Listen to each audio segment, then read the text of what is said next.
So some time ago, DJI hooked us up with the new Mavic Air 2 drone. They wanted us to film some sort of video with it, but we really didn't want to film a boring drone video. So we tried to come up with something a bit different. So we came up with a little challenge. We wanted to make a short sequence using just this drone. So here it is.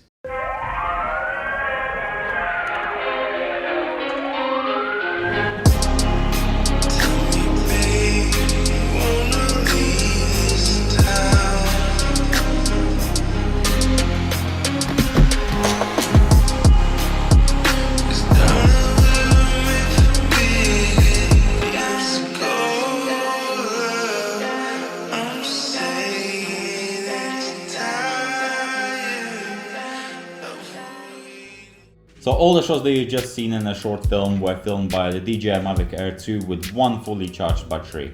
So let's break down all the shots. So firstly, we sat down and we made a list of shots that we wanted to shoot this day. We wanted to have 2 or 3 shots showing the whole location, just simple shots. Then we wanted to make some following shots, but we didn't want to really do it, too simple. So we decided to follow the car under the bridge. A couple of shots of a drone looking straight down and following the car on the road. Of course, we chose the worst time of the day. It was 3 p.m. Everyone finished work and it was full of traffic, but we still managed to get something out of it. Then we wanted to make some inside shots. Obviously, normally we would use a normal camera, but for this challenge we used the drone. I was just holding the drone and we were just getting some inside shots of the car. And then finally was our hero shot. I'm gonna break it down a bit later. So after coming up with the idea for the shots, we had to find a car. And it couldn't be just any car, like a black or white car. We had to find something that would stand out against the tarmac and the other regular cars. So we searched up a couple of people on our Instagram and we found a couple with a red Miata. The best thing about it is that it was red, and red would definitely stand out against all the other cars. And who doesn't like a Miata? Because this is NIGHTRIDE, we're a bit late with filming, and it was 2 p.m. and now it's winter time, so it's dark at 3 p.m. already. So we kind of had to rush this. How about the popos there? Popos there, looking good. We have police, how do you call it? Convoy? Escort, yeah. Escort here, so we should be good to go. Yeah. So the sun was going down, there were a couple clouds in the sky, and we weren't sure how much longer the sun would be on the sky. So we decided to shoot the hero scene at first, just to make sure it's nicely lit, and then we would shoot all the rest. So we went to the location, we found this nice spot just next to the lake. We decided to shoot opposite the sun just to get this nice extra flare, and then we did our hero shot. Some people weren't happy with us parking there because apparently it was forbidden to park in that spot. But luckily for us, I set up the drone in like 30 seconds, got it out of the bag and everything, started flying it, and it took us 2 or 3 tries, I think, to get everything sorted. So we took our hero shot. First shot was flying backwards very slowly. We used the tripod mode for that. And the second shot was with the guy kind of like taking a picture of the car, and the drone would start literally from the phone and go.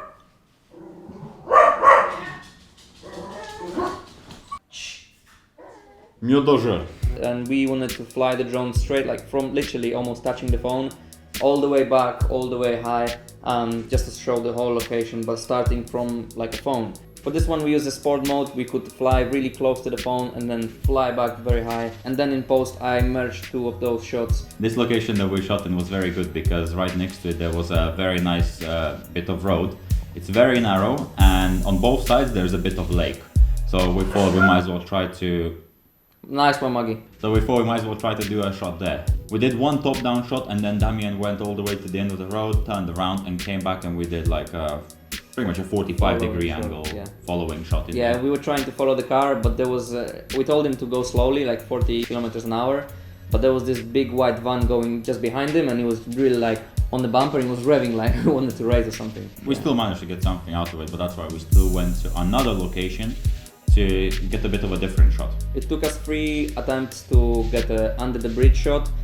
For the first 2 times the car was going a bit too fast and Marek couldn't keep up, and the third one was almost perfect. I said almost because when Miata was under the bridge, literally another red car just passed by and it kind of ruined the composition, but this is all we could. It was almost dark, so yeah, we literally couldn't do anything. We had last chance. And the traffic was very bad. Then I took the drone and I went inside the car with the driver. I was holding the drone which was on, so the gimbal would work. and then I took some shots of just changing the gear, basically just simple inside shots. We wanted to show you that in some circumstances you can actually use the drone for regular shots, because who said that you need to use the drone while flying? Right, yeah. Like sometimes you could use it while just holding it. We wanted to try that, so I think it worked. So after shooting, straight away we went home. We want to edit the video, so I found the nice music that would fit. I edited the sequence, and then I did some color grading, and then I just had to add some sound effects because the drone doesn't record the audio. So I added some gear changing sounds, some whooshes, some engine sounds, and this is it. It was a very nice little challenge, productive day, and yeah, let us know what do you think about it. Also, thank you to DJI for sending us the drone. We will definitely use it more often in videos. Thank you very much guys for watching, and I'll see you in the next video.